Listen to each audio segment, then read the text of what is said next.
Assalamualaikum warahmatullahi wabarakatuh. Pada kesempatan kali ini, kami dari Mahasiswa Pendidikan Bahasa dan Sastra Indonesia akan mempresentasikan proposal program kreativitas mahasiswa bidang penelitian yang berjudul Cerita Rakyat Pantaran Gladaksari Boyolali sebagai pembentuk literasi moral. Alasan kami memilih judul ini karena cerita rakyat Pantaran memiliki nilai-nilai moral yang berpotensi sebagai penguat literasi moral. Baiklah, saya selaku moderator akan memperkenalkan tim peneliti kami yang beranggotakan saya Aryani Dwi Andini sebagai moderator dan teman saya Jenny Nur Cahyati sebagai penyaji dan Elia Aninda Armanusya sebagai penyaji. Dan dosen pembimbing PKM kami yaitu Ibu DRA Main Sufanti M. Hum. Selanjutnya, latar belakang masalah akan dijelaskan oleh teman saya Jenny Nur Cahyati. Terima kasih kepada moderator. Saya akan menjelaskan mengenai latar belakang masalah. Latar belakang masalah dari PKM ini adalah cerita rakyat mulai punah.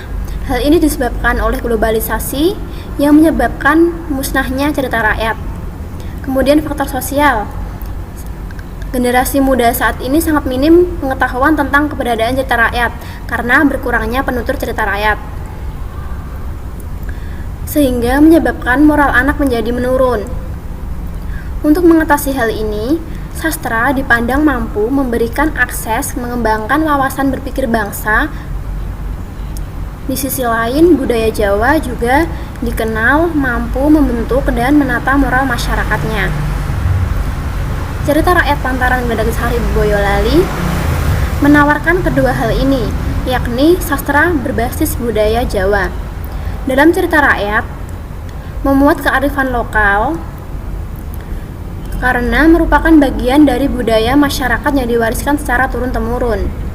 Cerita ini juga mengandung pendidikan karakter dan nilai-nilai moral, sehingga perlu penguraian mengenai nilai-nilai kultural yang berpotensi menjadi literasi moral. Baiklah, selanjutnya akan saya paparkan mengenai teori cerita rakyat dan literasi moral. Yang pertama, cerita rakyat. Cerita rakyat dapat didefinisikan sebagai ekspresi budaya suatu kelompok masyarakat melalui tuturan atau lisan yang berhubungan dengan aspek budaya dan nilai-nilai kehidupan. Wahuru dan Putra tahun 2019.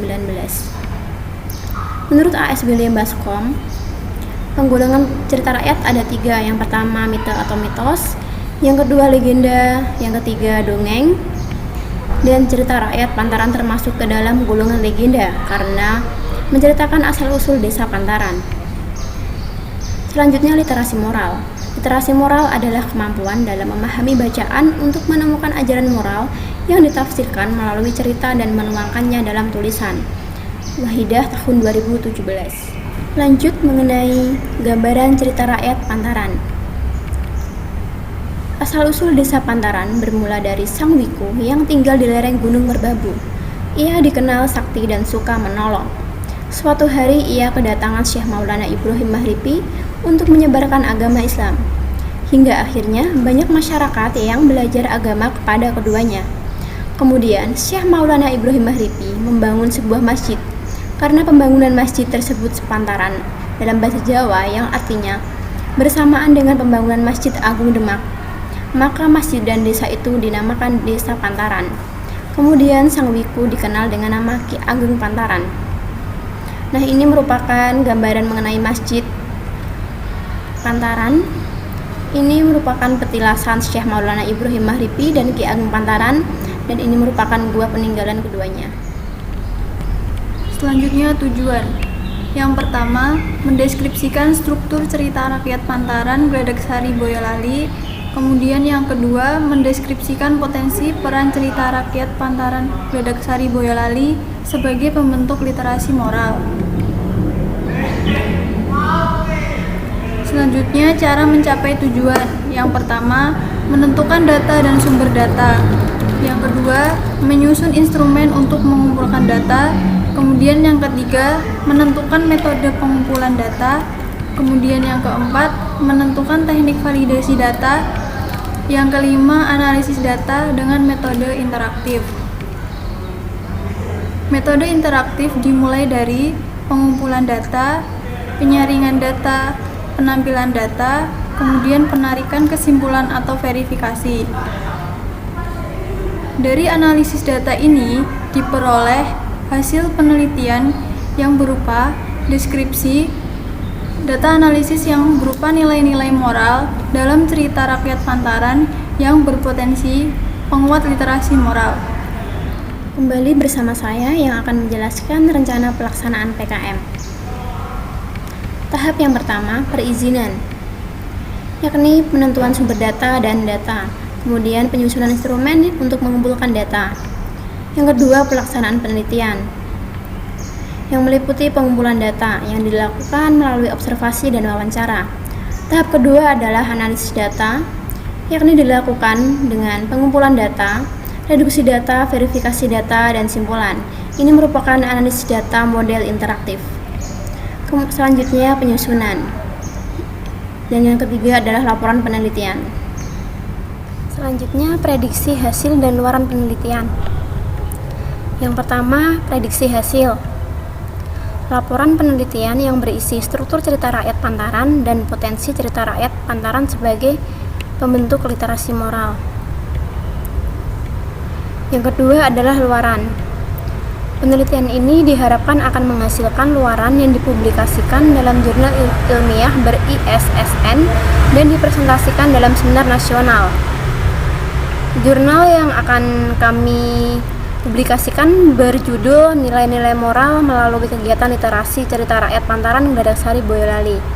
Kemudian seminar nasional dengan judul Kearifan Lokal sebagai Penguat Literasi Moral. Lanjut, rencana tahap selanjutnya.